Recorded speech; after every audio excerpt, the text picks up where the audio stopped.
see this okay. Yeah, so I'll just stand a little bit here because it's hopefully easy for you to see.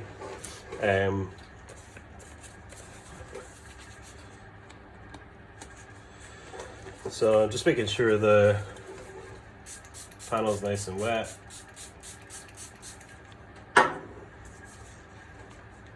And then just holding this flat on. Oops.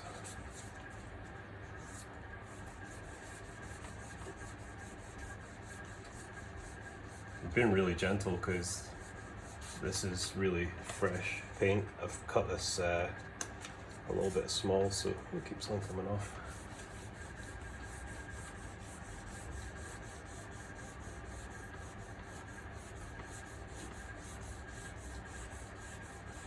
So you can see the white lines in it, which is just lacquer.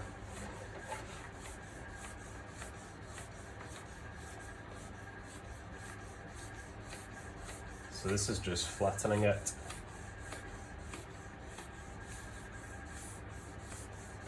And it should also take out some imperfections.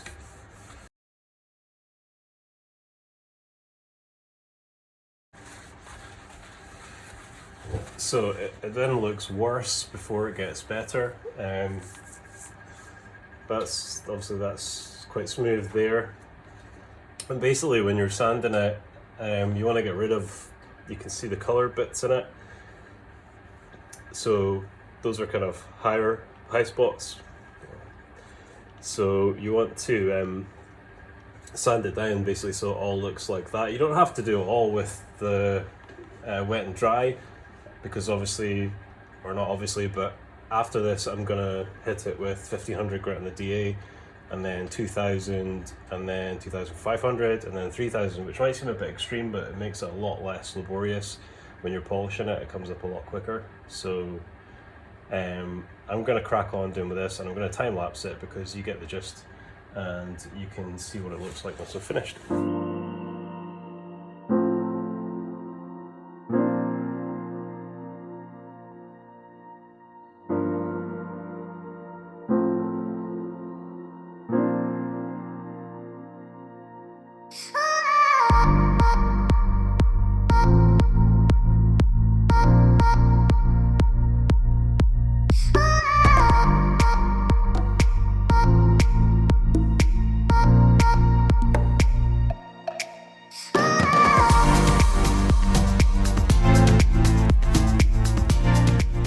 Okay, I've finished wet sanding it, so I'll let you have a wee look and see what it's looking like, and then I'm just going to hit it with the 1500 on the DA, and then 2000, 3000 and so on. So I'm just going to do a little bit of it and then just put it on time lapse so it's not too boring for you, and we'll see how we get on. So there it is just now. So it's flattened down pretty well. You can still see some sparkly bits that you don't really want them. Some of them will maybe come off with hitting it with a DA. I'm not going to be too fussy because, as I said earlier, I kind of have time constraints in this. I really need to get this finished in the next hour, or well, next hour would be good, but I don't know if that's going to happen. So yeah, so I hit it with a 1500 on the DA, and you can see how that looks, and hopefully it'll go okay.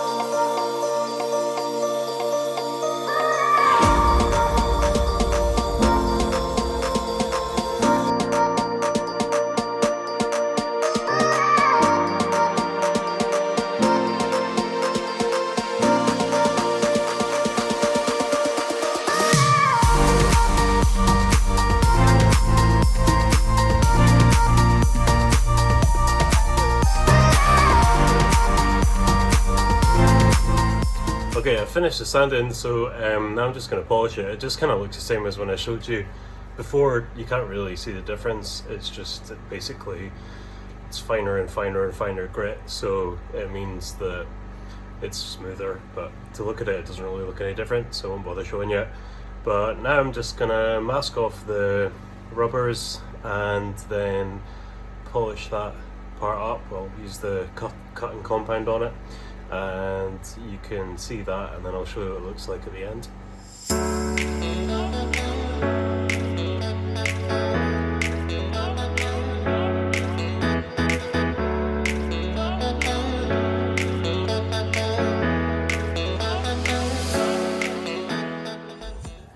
So I've finished polishing up the rear quarter that I was doing paintwork on, and it's looking pretty good. I kind of said that as long as it looked better than it was, I'd be happy with that. So I'm happy with this.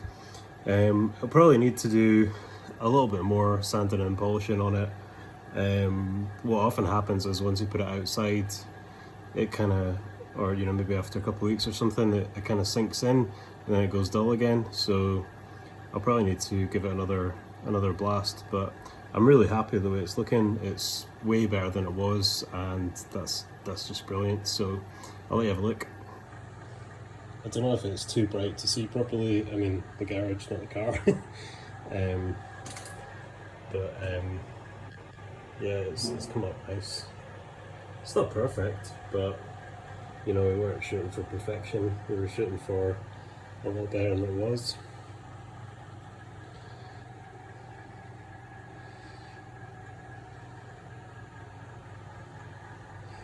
So there we go. I'll maybe flash up a video of what it was like before.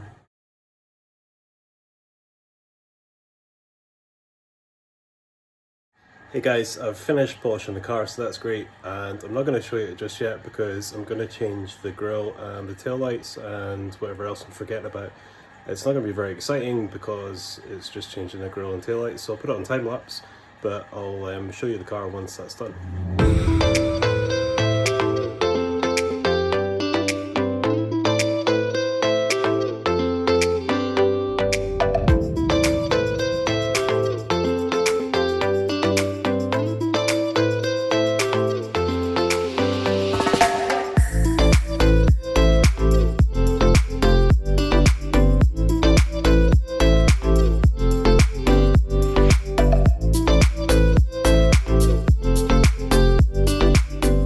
Morning guys, it was another very late night stroke early morning in the garage, and as you will see from the time lapse, I had a lot of fun trying to put the grille on.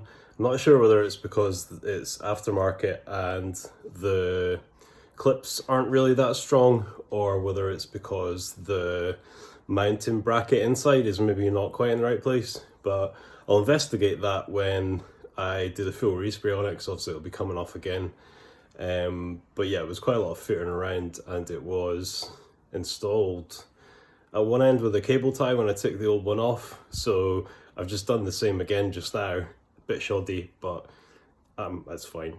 So I'll give you a quick look at it, and then what I'm going to do is replace the rear light clusters with the red and smoked ones. That's what it should have, and then I'm going to do a full service on it as well.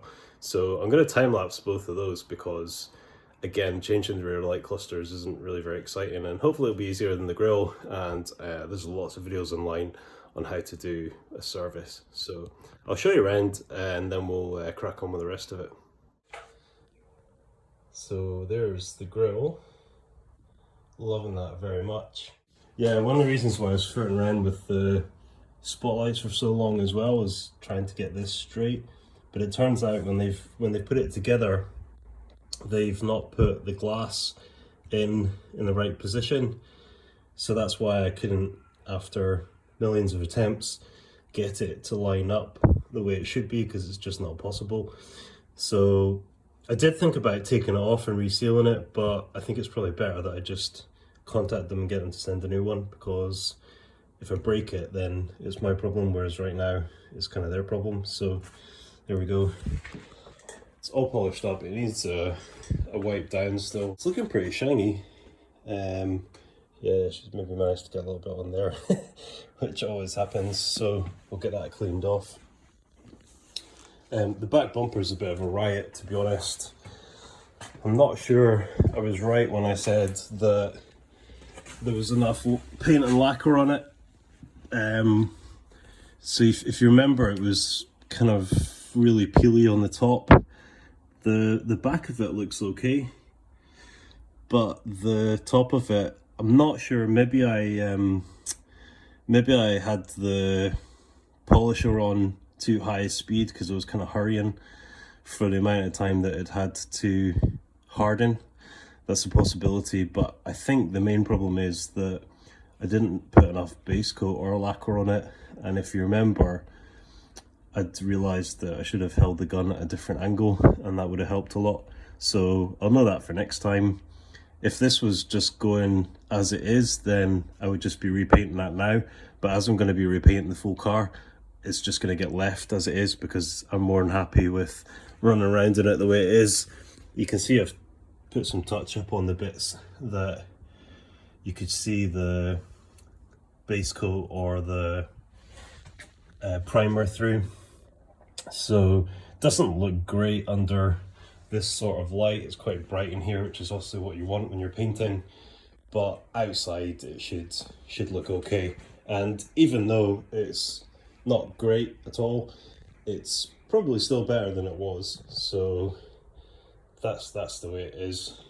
If you're gonna do things that you haven't done before, you haven't done much of, you've got to be willing to make mistakes and to sometimes learn the hard way, although I much prefer to learn from other people and get mentored by people and learn from their mistakes. Anyway, I'll stop waffling on and let's get the rear light clusters done. Can't wait for that, and then get the service done as well.